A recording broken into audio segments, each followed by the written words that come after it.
श्री सुरेश द्रविड़ जी, दीपक भोजी जी, रमेश कुदपर जी, comrade फूल Singh ji, comrade Amritlal जी, श्री राजपाल जी, श्री धर्मपाल जी, श्री राजेश रसौद जी, अमन कुदपर जी, Vinod Valmiki ji, advocate Rajesh Kapdo जी, सुभाष जांगड़ा जी, श्याम मांडी जी, विश्वकर्मा, दीपक Bhairav ji, Suresh Lothar जी, दिनेश रंगा जी, सुरेश टाक जी, अशोक कुमार जी, बाबूराम सैनी जी, संजीव जैन जी, सत्यवान कश्यप जी, महेंद्र जांगड़ा जी, महेंद्र धीमान जी, कमल कांत वर्मा जी, रिंकू पंचाल जी, महावीर सिंह जी, श्री अशोक बलिहारा जी, श्री प्रवीण किशाना जी, श्री अशोक जसिया जी, भगवान पाल जी अहरवा, होशियार सिंह जी गिल जो हमारे प्रधान है जिला कैथल के किसान यूनियन के, मैडम सुमन हुड्डा जी, इनको आज हम हरियाणा प्रदेश की महिला विंग की प्रधान भी बना रहे हैं। एक बार मेरे ख्याल से खड़ा होके आप इनको आज प्रदेशाध्यक्ष बना रहे हैं किसान यूनियन की। पूनम बेड़ी जी, विक्रम कसाना जी जो हमारे प्रदेशाध्यक्ष हैं युवा के, सरदारा सिंह जी बाजीगर समाज के प्रधान हैं, प्रदेश महासचिव जी हैं बुराराम जी अबनावा, अमरजीत जी मोड़ी, जस्सा बोनिया जी। सबसे पहले तो आपसे माफी चाहूंगा कि मेरे को यहाँ पे मुख्य अतिथि के रूप में बुलाया गया था और मेरा फर्ज बनता था कि सबसे आखिर में मैं बोलूं, आप सबकी बात सुनो। लेकिन माफी चाहूंगा कि आज डबुवाड़ी के अंदर एक और सभा रख दी गई है। डबुवाड़ी से पहले जो टोल है 10 किलोमीटर पहले, और वो बहुत मजबूर कर रहे हैं, जरूरत से ज्यादा मजबूर कर रहे हैं बुलाने के लिए। अभी जल्दी भी निकलूंगा तो 3.5 घंटे का तो कम से कम रास्ता है, इसलिए माफी चाहूंगा कि पहले बोलना पड़ रहा है। और लेकिन एक आपसे वादा भी चाहूंगा कि आप ये नहीं है कि मेरे जाने के बाद आप उठ जाएं। हमारे बहुत से वक्ता मेरे से कहीं सीनियर, मेरे से कहीं ज्यादा जानकारी रखने वाले यहाँ पे आ रहे हैं, जिन सब की बात आपने सुन के जाना है, आखिर तक आपने बैठना है। मंजूर है ना साथियों? आज हम जिस मुद्दे पे लड़ रहे हैं, इस मुद्दे से आगे बढ़ के भी सोचें। आज सारा देश शायद ये सोच रहा है, शायद आम आदमी के दिमाग में ये बात है कि ये 3 कानूनों के लिए लड़ रहे हैं। छोड़िए, मैंने मंत्री जी से सवाल किया था कि हमारा मैटर 3 कानूनों तक सीमित नहीं है, कंफ्यूज मत रहना, भड़के में मत रहना। आपने हमारे साथ वो काम किया कि हमारी जेब में 100 रुपए आते हैं, 100 रुपए से हमारा जीवन नहीं चलता। हम कह रहे हैं 150 चाहिए, आपने हमारी जेब से 25 और निकाल लिए, और 25 निकाल लिए तो हम चिल्लाए, अरे हम तो पहले ही भूखे मर रहे थे, वो और कंगाल हो जाएंगे, अब जिएंगे कैसे, और चिल्लाए। आपने कहा लो आपकी जेब में 20 वापस डाल देते। तो क्या हमें फैसला कर लेना चाहिए साथियों? अरे हम 150 मांग रहे हैं, हमारा जीवन गुजारा 150 से चलेगा, और हमें चाहिए, हमें अपनी जिंदगी चलानी है, कोई चारा नहीं है। और ये भड़के में मत रहे कि ये अकेले किसान का आंदोलन है या केवल किसान को नुकसान है। इन कानूनों से नहीं, बिल्कुल गलत। किसान के पास, जमीन वाले के पास 75% खाने का सामान अपने खेत में पैदा हो जाता है, 25% उसको मोल खरीदना पड़ता है। लेकिन जो हमारे मजदूर भाई, दुकान वाले भाई, बिना जमीन वाले जितने लोग भी हैं, वो तो 100% मोल लेके खाते हैं। और अगर पूरे देश का भोजन चंद लोगों के गोदामों में चला जाए और उनकी चाबी चंद लोग, पूरे देश की चाबी चंद लोगों की के पास हो पूरे देश के जीवन चलाने के लिए, तो फिर वो खाने को दे चाहे ना दे, और दें तो कितना महंगा दें। 4 साल पहले आपके साथ दाल में किया, केवल महाराष्ट्र की सरकार ने स्टॉक सीमा हटाई थी। 7 या 8 पूंजीपति थे देश के जिन्होंने सारे देश की दाल स्टॉक करके रख ली थी। अडानी भी बीच में ही था। सारे देश को 200 रुपए किलो में खिलाई थी दाल। दाल उस वक्त पिछले साल से ज्यादा थी। साथियों, सवाल है इस देश को बचाने का, सवाल है इस व्यवस्था का। और व्यवस्था केवल किसान को पीड़ित नहीं कर रही है, व्यवस्था मजदूर को हमारे से भी ज्यादा पीड़ित कर रही है, व्यवस्था दुकान वाले को और ज्यादा पीड़ित कर रही है। आंदोलन है जनता वर्सेस कारपोरेट का, आंदोलन है लुटेरे और कमेरे के बीच का, आंदोलन है अमीर और गरीब के बीच का, और इसमें सबको साथ लगाना पड़ेगा, सबको इकट्ठे होना पड़ेगा। द्रविड़ जी ने एक बहुत अच्छा उदाहरण दिया था, वैसे तो उनके मुंह से ज्यादा जचता है वो। पिछली एक मीटिंग में थे, इन्होंने उदाहरण दिया था कि खिचड़ी में, बाजरे की खिचड़ी में अगर दूध मिलाए तो मेल नहीं खाता, लेकिन अगर बाजरे की खिचड़ी में लस्सी मिला दे तो मेल खाती है। पता क्यों खाती है? जी कर माननीय हरियाणा चमार महासभा के अध्यक्ष आदरणीय हरपाल सुंदेल जी पहुंचे हैं। तालियों के साथ साथियों स्वागत करें आदरणीय सुंदेल साहब का। धन्यवाद।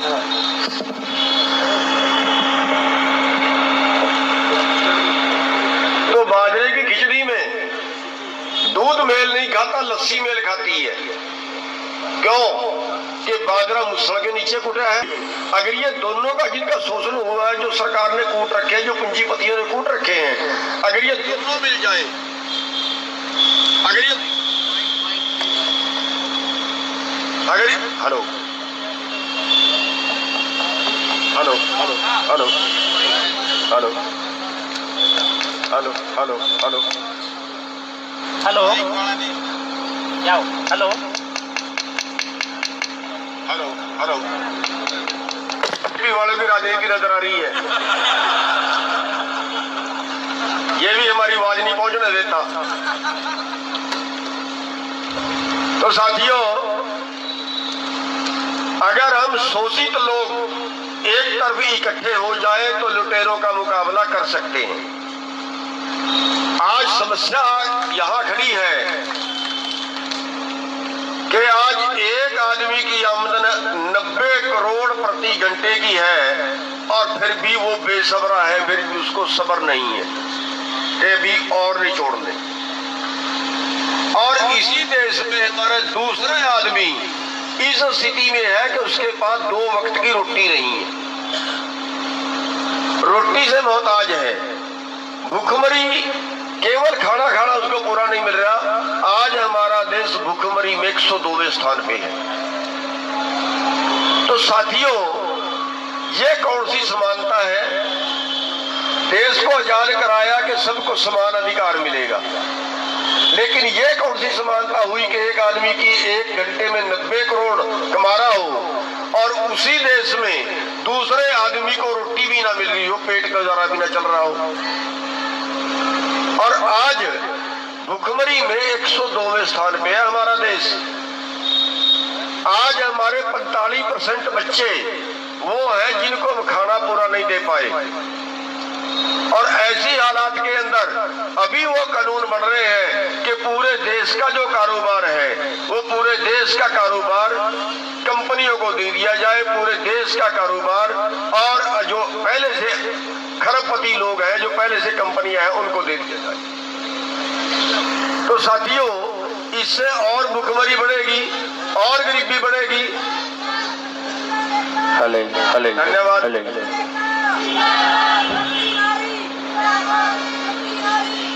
धन्यवाद। हमारी बहनें आई है बैठकर।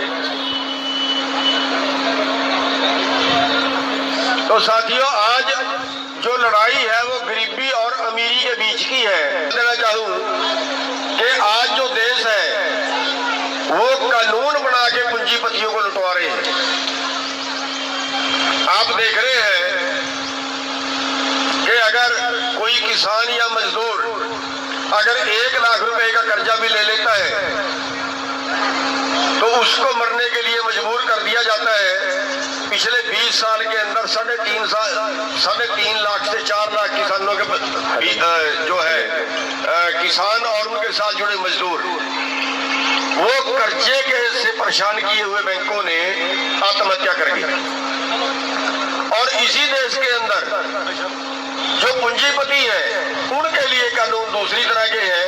अगर कोई आदमी 20,000 करोड़ का कर्जा लेके और वापस ना करे और उसकी दूसरी 2 फैक्ट्रियां, दूसरी 4 फैक्ट्रियां उसकी और चल रही हो, तो जिस फैक्ट्री पे कर्जा है केवल वही फैक्ट्री बिकेगी, बाकी अगर उसकी 5 फैक्ट्रियां और भी है तो उसकी नहीं बिकेंगी। लेकिन मजदूरों के लिए और किसानों के लिए दूसरे कानून है। और इसलिए हमारे देश में आज 15 लाख करोड़ रुपया बैंकों का बड़े पूंजीपतियों ने मार लिया और 15 लाख करोड़ में एक भी पूंजीपति ने फांसी नहीं खाई। और 7.5-8 लाख करोड़ के कर्जे में 3.5 से 4 लाख किसान पिछले 20 साल में, किसान और मजदूर उनके साथ में जो खेती वाले मजदूर है वो उनको किसानों में गिनती उनकी होती है, इन्होंने सुसाइड किया है। तो साथियों, इस देश के अंदर 2 तरह के कानून हैं, अमीर को और अमीर बनाने के और गरीब को और गरीब करने के। हम आज संविधान की बात करते हैं, हमें संविधान भेंट किया यहाँ के भाइयों ने, लेकिन आज लड़ाई ही संविधान बचाने की है। संविधान बचा कहाँ? संविधान में हमें समान अधिकार दिए गए, लेकिन क्या समान अधिकार हमारे पास हैं? आज एक नेता अगर बीमार हो जाए और उस पे 2 करोड़ रुपया इलाज पे लगे, विदेश में इलाज कराए, तो सरकार के खजाने से जाएगा। लेकिन क्या एक मजदूर, एक किसान अगर ये बीमार हो जाए और 20 लाख 30 लाख रुपया लगे, क्या सरकार को देती है पैसा? तो फिर समान अधिकार कहाँ है? समानता का अधिकार अगर थोड़ा सा और ठंडे दिमाग से सोचो, पहले जिमींदारा प्रथा हुआ करती थी, चंद लोगों के पास जमीनें थी और कानून बनाया गया कि 18 एकड़ से ज्यादा किसी के पास अगर जमीन है तो वो उससे ले ली जाएगी और उन लोगों को दे दी जाएगी जिन लोगों के पास जमीन नहीं है। बांटी गई, 2-2 एकड़ 1-1 एकड़ करके सबको दिया गया। और उसका नतीजा आज आप देख रहे हैं कि आज हमारे 80% लोग वो हैं जिनके पास 2.5 एकड़ से कम जमीन है। और उसके लिए सबसे पहले ये काम करना पड़ेगा कि जो हमारे दूसरे भाई हैं, जाट समाज के हैं, सैनी समाज के हैं, हमारे ब्राह्मण समाज के हैं, राजपूत समाज के हैं, वो सारे भाई उन दलित अपने अपने गांव में दलित समाज की पंचायतें करें, अपने अपने गांव में दलित समाज के पास जाएं, उन भाइयों को समझाएं, उनको साथ में जोड़ें। सबसे पहल हमें करनी पड़ेगी। ये भाई लगने के लिए तैयार है, जरूर लगेंगे, सारे लगेंगे, हमारे से ज्यादा समझदार हैं, लेकिन हमने अभी तक इस लड़ाई में इनको शामिल नहीं किया है जिस तरीके से करना चाहिए। तो सबसे पहले तो मैं आपसे ये प्रार्थना करूंगा सभी जो हमारे दूसरी बरादरियों के भाई हैं कि वो दलित समाज के भाइयों की पंचायतें करें अपने अपने गांव में, इन सबको इस आंदोलन में शामिल करें, इन सबको इस आंदोलन का, इस देश को बचाने के जो लड़ाई है इसमें शामिल करें। और ये होने के लिए तैयार है, लेकिन हमें पहल करनी पड़ेगी। साथियों, दूसरी बात मैं ये कहना चाहूंगा कि हमें आपस में सद्भावना बनानी है। हमें बहकाया गया, किसानों को बहकाया गया कि आप जो है मजदूरों ने लूट लिए, मजदूरों को बहकाया गया आप किसानों ने लूट लिए, किसी को बहकाया गया आप आढ़तियों ने लूट लिए, किसी को बहकाया गया आप व्यापारियों ने लूट लिए। लेकिन असली जो लूटने वाला है वो है देश के चंद घराने। देश का कारपोरेट सेक्टर, और उस कारपोरेट के विरुद्ध हम सब अगर इकट्ठे होकर लड़ेंगे तो जीत पाएंगे, और अगर सब इकट्ठे होकर नहीं लड़े तो फिर ये देश बिकेगा पक्का। तो इसके लिए मैं आपसे रिक्वेस्ट करूंगा कि हमारा जो आपस का भाई राजपूत भाई है, कोई और रोड बरादरी का भाई है, वो सब अपने अपने घरों में बाबा अंबेडकर साहब की फोटो लगाएं। बहुत लड़ाई की होगी उन्होंने। और जो हमारे दलित भाई हैं वो अपने अपने घरों में सर छोटू राम की फोटो लगाएं। सर छोटू राम ने बहुत लड़ाइयां गरीबों के लिए लड़ी। प्रतीक रहे ये कारपोरेट के विरुद्ध लड़ने के प्रतीक रहे हैं, बड़े अमीरों के विरुद्ध लड़ने के ये प्रतीक रहे हैं। और अगर हम सब मिलकर एक दूसरे का साथ देंगे तो ये लड़ाई को हम मुकाम पर पहुंचा सकते हैं। साथियों,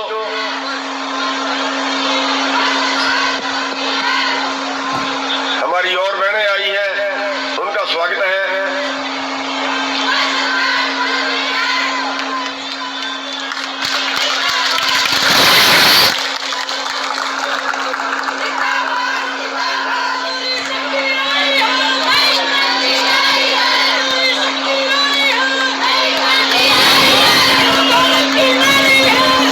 धन्यवाद, हमारी बहनों का धन्यवाद। बैठ जाइए, हमारी बहनों का धन्यवाद, हमारी बहनों का धन्यवाद। बैठ जाइए। साथियों, जिस आंदोलन के अंदर हमारी माताएं बहनें, हमारी मातृशक्ति इस तरीके से पूरे जोश खरोश से आंदोलन में कूद जाए तो वो आंदोलन कभी हारा नहीं करते। उसमें टाइम जरूर लग सकता है, लेकिन वो आंदोलन कभी हारा नहीं करते।